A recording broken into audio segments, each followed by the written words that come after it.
Alright, picture this.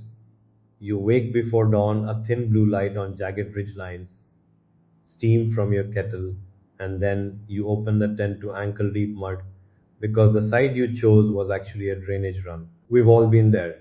Today I'm going to give you 5 minutes of rules that stop that kind of morning from happening again and keep the place as lovely as you found it.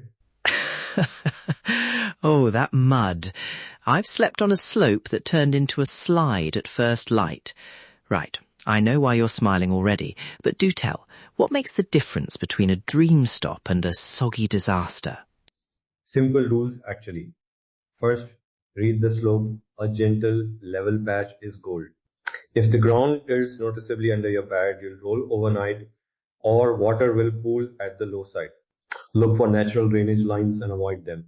Those flat puddles you see in the distance are where runoff collects, and that's the last place you want your sleeping bag. Also search for windbreaks, boulder clusters, shrubby terraces, gullies that stop wind without funneling it straight through your camp. Exactly. Even a small stone wall or a clump of scrub can halve the wind chill, and you can angle your tent so the vestibule faces away from the prevailing gusts. And if you're driving, do a quick walk around. What looks level from the road can be a different story up close. Water is the next big call. You want water close enough so you're not hauling heavy jerry cans, but not so close that rising streams overnight become a threat. A good rule of thumb: camp at least 60 meters from any obvious stream channel, far enough to avoid floods and to protect riparian plants. If you need to collect water, pick a point upstream from grazing animals and use basic purification, boil, tablets, or a filter. And don't pitch on a riverbed that looks dry. Flash floods in the mountains can appear without warning. Yep, flash floods aren't a myth. I once moved my tent at midnight because the stream started singing louder, and that saved us a headache. One more note. Avoid fragile springs and the little boggy patches that feed streams. Those places regenerate the valley. They need leaving alone. Now, animals. Don't make the campsite a free restaurant. Pack food in sealed containers. Keep it in the vehicle if you have one, or use a hang if there are trees, and hang at least 2 meters off the ground and a meter away from trunks. If trees aren't available, seal everything tight and store scents with you in the car, not the tent. And don't cook inside the pitch. Cook a short walk away so crumbs and grease don't become wildlife magnets. Simple routines keep curious foxes and even grazing livestock away. Hold on. I'm not sure I buy the hang everything rule for every spot. In some of the higher, treeless valleys, there's nothing to hang from. You told me last month how communities sometimes prefer we keep food in our cars, not hung or left out.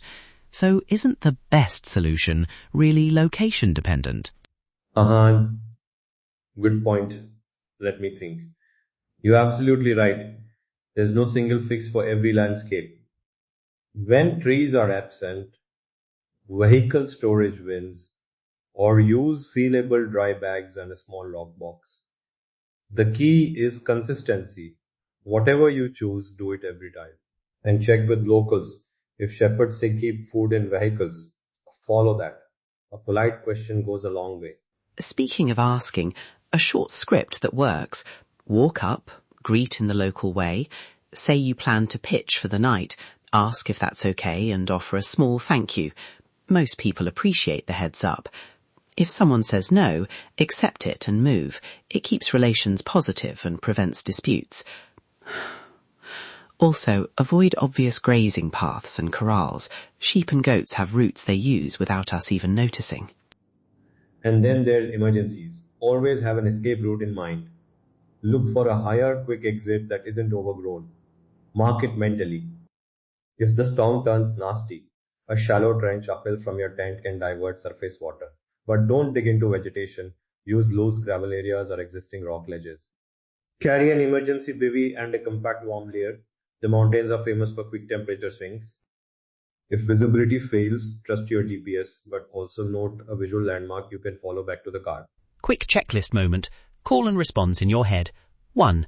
Level ground. 2. 60 meters from water.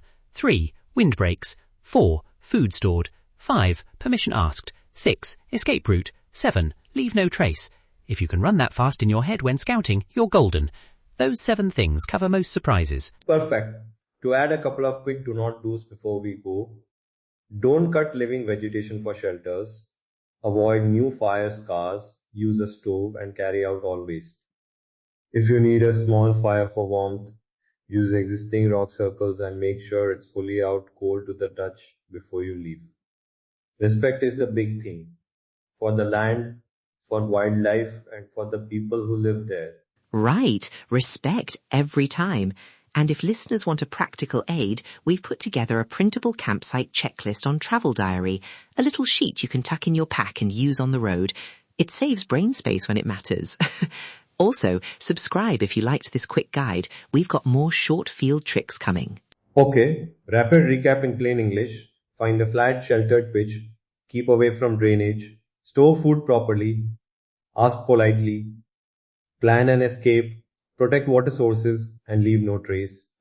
Use the printable checklist on Travel Diary and you'll turn those anxious stops into relaxed mornings. Visit the site, grab the checklist and subscribe for more practical traveling tips. Every episode is designed to save you time and keep these valleys beautiful. Thanks for listening. Safe travels and see you next stop.